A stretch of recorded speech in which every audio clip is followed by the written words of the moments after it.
Hey guys, welcome to the Archetype of Man channel. I am Nick, and today we're going to be taking a look at a new rifle that I recently picked up. Now, quick little disclaimer, this is a rifle that I was very excited to get my hands on. I got to shoot one back at the 2021 Gundies out in Uvalde, Texas at Drive Tanks. Fell in love with it there and have just now gotten my hands on one. So this is the Henry Big Boy Model X. This one is chambered in .357, which means it even says on the barrel that you can shoot .38 Special out of it. So a couple things that we'll go over before we shoot it, and shoot it we will today. You have MLok up front. You also have a section of Picatinny rail down here. I've got a TLR9 mounted on there because why not? I have a spot to put a light. May as well put a light on it. You also have molded in sling mounts, so that's cool. I just have an Allen, just generic padded rifle sling here. And one of the things that Henry has gotten dinged on in the past, especially their Golden Boy series of rifles, is that the way to load the rifle was up here. You had to unscrew this, dump your rounds in there, and that's fine. I actually like that for shooting, out here at the range or whatnot with my 22 and stuff like that. For serious use rifle, the ability to top it off on the go via a side loading gate is kind of a big deal, and it's something that I was very excited to see here. So you get the best of both worlds with this. You can top off or completely load your tube from the side loading gate, or you can come up here and load it from here. You can also unload the rifle without having to cycle each round through the action by taking that magazine tube out and dumping the rounds out. So that is a cool thing. You'll note that the lever is not it's not a wide loop, large loop, whatever, but it's also not a slimline lever. This is kind of a medium size, so it's not so big that you're going to ding your hand off of it going to cycle the action, but it's not so small that you can't get gloves in there either, from what I have seen. Moving on, do have a threaded barrel, very cool, 5/8 by 24. Stay tuned, we'll probably do something with that. You have fiber optic sights, green up front, orangish red here on the back, and I have my rail on the way to mount a red dot, so again, stay tuned. This rifle's not going anywhere. We'll be shooting this a lot. To mount scopes or whatnot, you can do Weaver or Picatinny. I opted for Picatinny because I'm probably going to put a red dot on this. So, I know lever action purists everywhere are probably clutching their pearls and saying, what in the wild world of millennials has happened to our beloved wood and whatnot? Well, this has some advantages. There's no denying the pure aesthetic that goes along with a wood stocked firearm, specifically a lever action. However, when you're out traipsing about the woods and bouncing it off of stuff and getting in and out of water and moist environments, synthetic really is the place where those things, it can take that sort of abuse and not suffer much beyond some gouges or scratches, and there is that.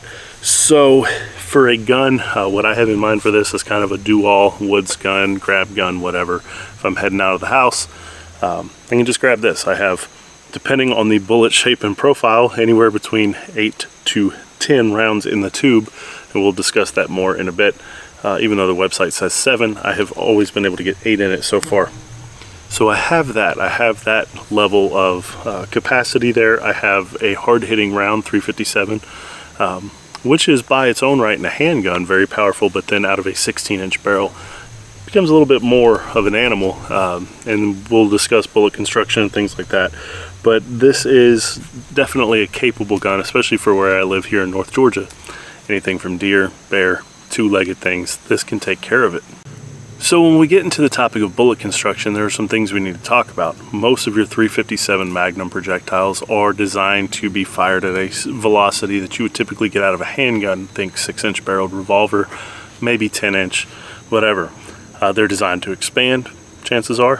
When you start pushing them to the velocities that you can achieve out of this length barrel, they can do more fragmenting than expanding, and weight retention is vital for penetration. So depending on what you're doing, as with anything else, it just becomes a little bit more important, because that is, at the end of the day, a handgun cartridge that we are now launching to increase velocities in a rifle.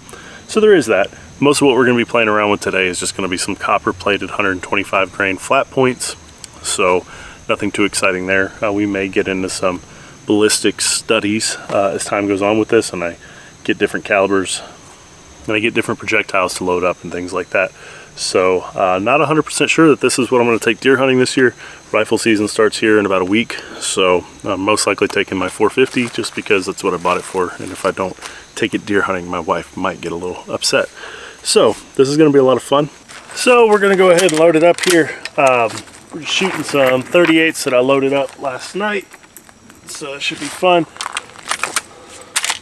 Go ahead. It does have a transfer bar, so if you pull the trigger briefly and then start lowering the hammer, or even if the hammer were to slip out of your thumb, as long as that trigger's not pressed anymore, it's not going to hit. It's drop safe. So no crossbolt safety. If you needed to use the rifle and you had the hammer down, just bring it up, cock the hammer, and shoot, and then have a good time.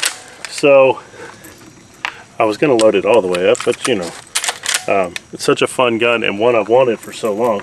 So the side loading gate, definitely a nice addition. I like it. So fortunately for me, I live in a state where I'm not relegated by force to use a rifle like this for home protection. I can choose the AR or something like that. So there is that. Yeah, see, let me put 9 of those in. Let's go for 10. Just see. Nope, 9. So, give you an idea, that's the bullet profile. It's just a flat nose 125, seated to the correct length and all that. And you can fit 9 in the tube plus 1 in the chamber. So, I think what we're going to do now is play on some steel. So, this should be fun. Let's go ahead and, you know what, I've got 3 shots on that close steel silhouette. Let's see as close to center mass as I can get these, see what we get.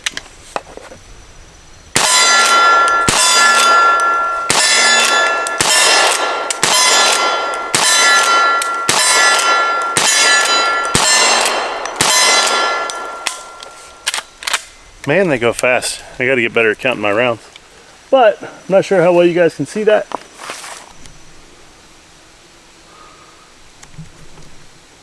But it did an okay job at stacking them on that plate. Those were 38s. What I'm going to try next is a little bit harder hitting round. These are 180 grain semi-jacketed hollow points. These are 357 Magnum. So we'll see what these are about. I'm just going to do like 5 of them. Things aren't cheap, but I do want to see what we're looking like down range. See if we can hit that far steel out there, but it should be fun.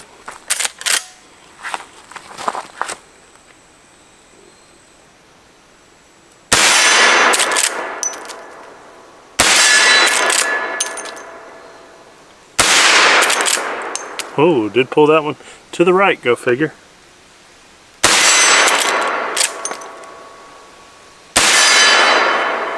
So, as you can tell, probably here,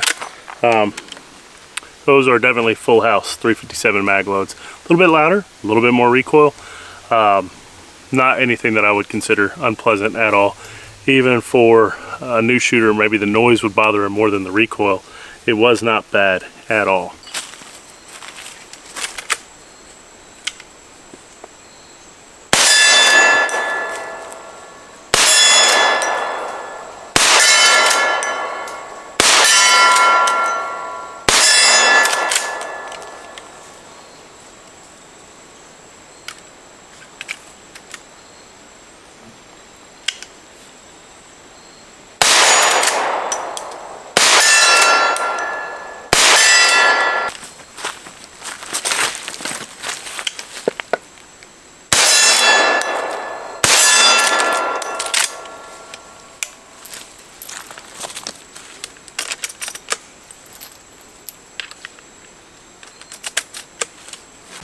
So I'm sure right about now somebody's like, well, if you already have the ability to use an AR-15 or things like that, why on earth would somebody want something like this if you live in one of those states where an AR-15 or something like that is doable? Well, there's a couple reasons. An AR-15, needs no real discussion on my channel how I feel about them. I think that if you can own one, every family should have at least one and be skilled in its use. That being said, sometimes if you're going places where AR-15 might be frowned upon, things like that, if you're one of those people that cares about what people around you think and their comfort levels, maybe this makes more sense. I don't know. If you carry a 357 revolver, sharing the ammunition compatibility with that revolver in a rifle format. There's something to be said for that. 357 Magnum is also a good medium game round at closer ranges, so this would work for deer, coyotes, things like that. And the ammunition is a little bit cheaper when you can find it, or if you reload, it's easier to load than things like 5.56. That being said, a gun like this, there's no magazines hanging off of it. It is pretty slick. There's no bolt sticking off the side. It cycles fairly quickly, as you guys can see, and I'm not a particularly skilled lever gun operator. I had to throw operator in there. It's tactical lever action. But I can run the gun okay, and I'm just now getting used to it. So a gun like this makes a lot of sense as a do-all gun. Now, part of that could be me justifying my purchase. That other part of that could be, well, lever actions worked for a very long time. So one thing I do have to say, because inevitably somebody's going to try to compare it to the Marlin Dark series. I have no trigger time with the Dark series. I can't say whether it's a good rifle, bad rifle. I would presume it's a good rifle. This one, and part of what made my decision up, other than having, you know, limited range time with it before I got one, is it's the synthetic stock as opposed to the Dark series, which is just black painted wood. I truly wanted something that I wouldn't get too upset about if, you know, it got a little scratched up and things like that out in the woods, which I know it's a Henry. I know it was an expensive gun. It's not my plan to go out and throw it down on the ground, but I would feel a lot better if it's plastic that got scuffed up than wood. Also, synthetic stock, a little bit more resilient in terms of moisture and water and all that good stuff. So, there we are. I like it so far. Stay tuned. I do think it has some viable use as a defensive weapon. As I play with it more and get more familiar with it, I'll start running some of the same drills that I typically would use an AR for. I'm going to start trying to see what that time looks like with this, and obviously, you know, that's a fool's errand to some of you guys, and that's cool. But I figure that if tools like this exist and they are prevalent enough that you might come across one day, then I'd like to know how to use it and use it well as I can anyway.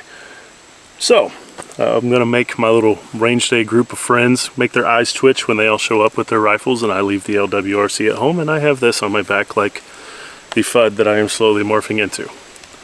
Guys, stay safe. Definitely gonna play with this some more, and I'll see you next time.